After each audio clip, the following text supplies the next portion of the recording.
আমি জুই, আমার first YouTube ব্লগে তোমাদের সবাইকে অসংখ্য অসংখ্য ভালোবাসা। আমার ইউটিউব চ্যানেলের নাম জুইস ফ্যামিলি ব্লগ। তো আশা করি তোমাদের সবাই ভালো লাগবে। এখানে আমি আমার সংসারের সুন্দর সুন্দর মুহূর্ত তোমাদের সাথে শেয়ার করব। রেগুলার আমার সাথে যা হয়, আমি সংসারে যে কাজ করি, কোথায় ঘুরতে যাই, কি করি না করি, তোমাদের সাথে সব শেয়ার করব। যদি ঘরে বসে একজন গৃহিণী কিছু টাকা হলে ইনকাম করতে পারে, তাহলে তো আর কোনো কথাই নাই, কি বলো? আর যেহেতু আমাদের বাইরে যাওয়ার অ্যাবিলিটি থাকলেও, বাইরে কাজ করার অ্যাবিলিটি থাকলেও, আমাদের বিশেষ কিছু কারণের জন্য আমরা বাইরে কাজ করি না, যেহেতু ঘরেই থাকি। তো চলো, ঘরের কাজ বাজ শেয়ার করলেও যদি মাসে কিছুটা টাকা হলে ইনকাম হয়, তাহলে আমাদের জন্য অনেক।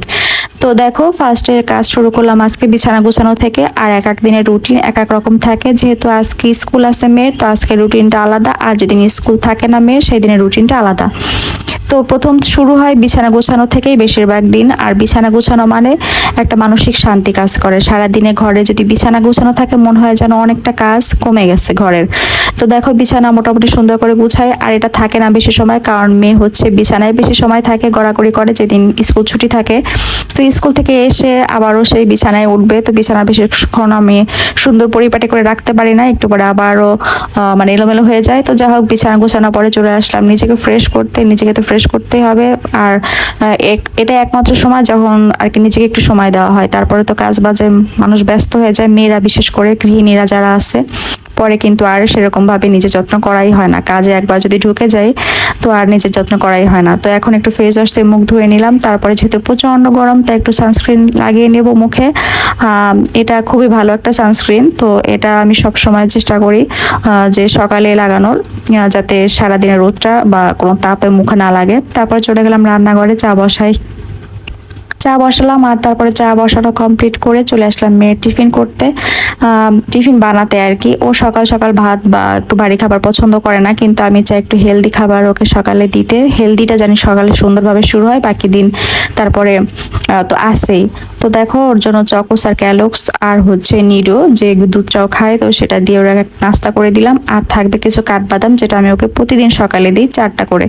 তো দেখো, তারপর চলে আসলাম আমাদের চা বানাতে। আর সকাল সকাল আসলে কোনো ভারী খাবার আমারও খেতে ইচ্ছা করে না, একটু হালকা লিকার চা আর থাকবে হচ্ছে হালকা বিস্কিট বা বাস, এটা দিয়ে আমার সকালটা শুরু হয়। তারপরে যখন একটু বেলা বাড়ে, 10টা, 10:30 বা 11টার দিকে, তখন আমি একটু ভারী নাস্তা করি, যেমন ভাত খাই। আর রুটি সকালে চলে না, কারণ আমিও বেশি একটা পছন্দ করি না, মেয়েও না। আর মানে রুটি হলে কি হয়, ধরো যদি যেদিন মাংস থাকে সেদিন রুটি বানালে একটু মজা লাগে, তাছাড়া রুটি আমার কাছে বেশি একটা মজা লাগে না। ওই সপ্তাহে হয়তো বা 1 দিন 2 দিন, কিন্তু রেগুলার না। তো যা হোক, চাটাই সকালে চলে। আর 11টা, 11:30টার দিকে ভাত খাই। তো তোমরা কি কি দিয়ে সকালে নাস্তা করো অবশ্যই কমেন্টে জানিও, যেহেতু আমার একটা স্কুল গোয়িং বেবি আছে, তো ওর জন্য উপকার হবে। তোমরা যদি সকালে বাচ্চাদের কি দাও একটা নাস্তায়, তো আমাকে কমেন্টে জানিও। তো এইখানে এই যে মেয়ের জন্য নাস্তা রেডি করছি, একটু দুধ মিশাবো। আর এই যে বাদাম যে বললাম, বাদামটা কাঠবাদাম সকালে দেওয়ার চেষ্টা করি প্রতিদিন, এটা অনেক হেলদি থাকে। আর স্কুল হচ্ছে এখন এক্সাম চলছে, তো বেশি সময় হবে না, 2 ঘন্টা এক্সাম। তারপরে আবার বাসায় এসে আবার বাসার কাজ টাজ, তারপর ওকে মেয়েকে পড়াশোনা করানো লাগে আর কি। তো দেখো, তোমরা কিন্তু অবশ্যই কমেন্টে জানিও।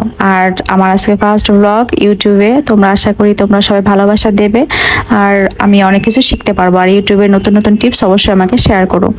তো দেখো, তারপরে এখানে নাস্তা করে চলে আসলাম একটু বারান্দায়, যেহেতু টাইম আছে। তার বারান্দায়, এটা হচ্ছে প্রতিদিন সকালে কাজ, বারান্দায় না গেলে একটু ভালো লাগে না। আমি যে গাছগুলো লাগিয়েছি সেগুলোর যত্ন করি, যদি কোনো মানে পচা কোনো ডালপালা থাকে সেগুলো ছিঁড়ি, তারপর একটু মাটি উলট পালট করে দিই, একটু পানি দিই। এটা সকালে ডেইলি ব্লগ থাকে আমার, ডেইলি রুটিন আর কি।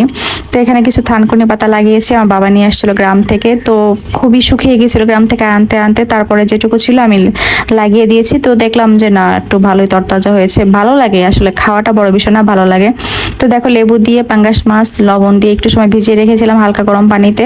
আর পাঙ্গাস মাছটা আমার অনেক প্রিয়, আমার মেয়েরও প্রিয়, যেহেতু কাটা কম। তো এভাবে যদি লেবু আর লবণ আর হালকা গরম জল দিয়ে কিছু সময় ভিজিয়ে রাখো, তাহলে একটা আষ্টে গন্ধ থাকবে না, আর কোনো লোদা ভাবও থাকবে না। তো তারপরে মাছটা সুন্দর করে ধুয়ে চলে আসলাম ভাজতে। আর দেখো, গ্যাসে এত প্রবলেম যে 2টা চুলা জ্বালালে একটা জ্বলে, তো আর একটা জ্বলে না। এর জন্য আমি একটাতেই, একটু লেট হলে একটাতেই করি, কারণ এই সময় গ্যাসে খুবই প্রবলেম থাকে। আর গ্যাস আসে হচ্ছে রাতে, তখন ভরপুর গ্যাস থাকে, কিন্তু ওই সময় তো রান্না করা হয় না। তো দেখো এই যে রান্না বসিয়ে দিলাম, আজকে হবে পাঙ্গাস মাছের ঝোল আর ডাল। তো দেখো এই যে মাছটা আমি একটু হালকা আদা দিয়ে তারপরে রান্না করব। মাছে আদা যায় না বেশি একটা, কিন্তু আমি যেহেতু পাঙ্গাস মাছ একটু মাংস ভাবে একটু কষা কষা খেতে বেশি পছন্দ করি। তারপর ওদিকে ভাত আর কি ভাত হচ্ছে না, সরি মানে তরকারি চড়াইয়ে তারপরে আমি চলে আসলাম, কিছু থালা বাসন আছে এগুলো ধোবো। তারপরে আসলে ইউটিউবে ভয়েস অনেক লং, তো এর জন্য দিতে একটু জড়াই যাচ্ছে কথা, যেহেতু প্রথম তো সব একটু অ্যাডজাস্ট করে নিও। আশা করি শিখছি, হয়ে যাবে ঠিকঠাকভাবে বলতে পারবো। যেহেতু ইউটিউবে অনেকটা বেশি ভয়েস দেওয়া লাগে, ধরো 10 মিনিট 12 মিনিটের একটা ভয়েস, তো খুবই কষ্ট হয়, কি বলবো না বলবো কথা জড়িয়ে যায়, তো দুঃখিত, সব একটু অ্যাডজাস্ট করে নিও। তারপর দেখো এই যে এখানে কিছু থালা বাসন জমছে, আর ঘরের কাজ এটা এক একজন এক একভাবে শেয়ার করে, আর এটা সবারই কাজ, সব মেয়েদেরই কাজ, কিন্তু তারপর এটা দেখাতে আমরা খুবই পছন্দ করি এবং অনেকে সেটা দেখতেও পছন্দ করে। আমি যেমন ইউটিউবে আমার কাজই হচ্ছে আমি সবার এরকম ঘাঁটি আর কি, আমার ভালো লাগে ওদের লাইভগুলো দেখতে, বিশেষ করে যারা গ্রামে থাকে তাদেরটা বেশি পছন্দ হয়। তো এই যে এখানে মাছটা কষিয়ে সুন্দর করে নিলাম, আর অল্প একটু পানি দিব, আর মাছ আমি পানি দেওয়ার আগেই মাছটা দিয়ে দিই, তারপরে মাছটা দিয়ে কিছু সময় কষাই তারপরে পানি দিয়ে দিই। তো রান্নাও এক একজনের এক এক রকম আর্ট, এক একজন এক একভাবে রান্না করে, তো আমি এভাবে রান্না করলাম। এই যে আমার মাছ ভাত আর ডাল কমপ্লিট, আর এই যে ভাতটা কেবল বসিয়েছি, জানি না কবে হবে, কারণ গ্যাসের এতই পরিমাণ সংকট। তো হতে থাকে এদিকে ভাত, এদিকে চলো আমরা গোসল টোসল করে আসি। তো গোসল করে এসে তারপরে খাওয়া দাওয়া করবো, তারপরে একটু সময় রেস্ট নিয়ে তারপরে চলে আসলাম। সরি, এটা হচ্ছে আমার মানে রান্নার দিকে হচ্ছে, আর এদিকে আমি একটু ঘর ক্লিন করে নিলাম। আর মোটামুটি আমার 2 রুমের একটা বাসা, তো ভালো স্পেস আছে, আর এগুলো গুছাতেও মোটামুটি টাইম লাগে। তো এই যে দেখো তারপরে চলে আসলাম গোসল টোসল করে একবারে ফাইনালি ভাত খেতে। আর আজকে ভাতে তো দেখাই দিলাম যে দুপুরে কি ছিল মেনুতে। তোমরা আজকে কি কি রান্না করলে অবশ্যই কমেন্টে জানিও। জানিয়ে ভিডিওটা কার কার মানে কতজন লোকের কাছে পৌঁছবে, তবে যারাই দেখবে অবশ্যই একটু ভালোবেসে লাইক কমেন্ট আর একটু সাবস্ক্রাইব করে দিও, যেটাতে একটু টাকা লাগে না, একটু চাইলে একটু ভালোবাসা দিলেই করা যায়, তো অবশ্যই দিও। আর হচ্ছে দেখো এই যে কমপ্লিট করে এখন দেখো খেতে খেতে মেয়ের টিউশনের সময় হয়ে গেছে, তারপরে যে রেডি হয়ে নিব। মানে দুপুরে একটু ঘুমানোর সময় থাকে না, কারণ এক চুলায় যেহেতু রান্না করতে হয় গ্যাসের জন্য আসলে সমস্যা। তারপরে যে মেয়ের টিউশনের জন্য রেডি হয়ে গেলাম খুব তাড়াতাড়ি করে। এখানে একটু সানস্ক্রিন মেখে নিব, এটাই হচ্ছে আমার ক্রিম আর কিছু না। তারপর একটু পন্ডস পাউডার মেখে নিব, আর পাউডারটা আমার মেয়েকে একটু দিয়ে দিব, যেহেতু গরমের সময় একটু ঘাম ঘাম ভাবটা থাকবে না। তো এই যে ওকেও রেডি করে দিলাম। আর তারপর তোমরা সবার সাথে পরিচিত হও, ওর নাম হচ্ছে টুইঙ্কেল। তারপরে যে দেখো আমিও একটু হালকা লিপস্টিক নিয়ে নিলাম, এটা একটু বের হলে একটু জাস্ট হালকার মধ্যে একটু গর্জিয়াস লাগে, এই হচ্ছে ব্যাপার। তো এই যে রেডি হয়ে চলে আসলাম টিউশনে, আর এটা হচ্ছে টিউশন থেকে এখন বের হয়ে যাব। তারপরে চলে আসছে যে বাসায়, এটা সন্ধ্যার রুটিন। তোমাদের সাথে কিন্তু পুরো একটা দিনের ভিডিও আমি শেয়ার করলাম, তোমাদের কেমন লাগলো অবশ্যই কমেন্টে জানিও।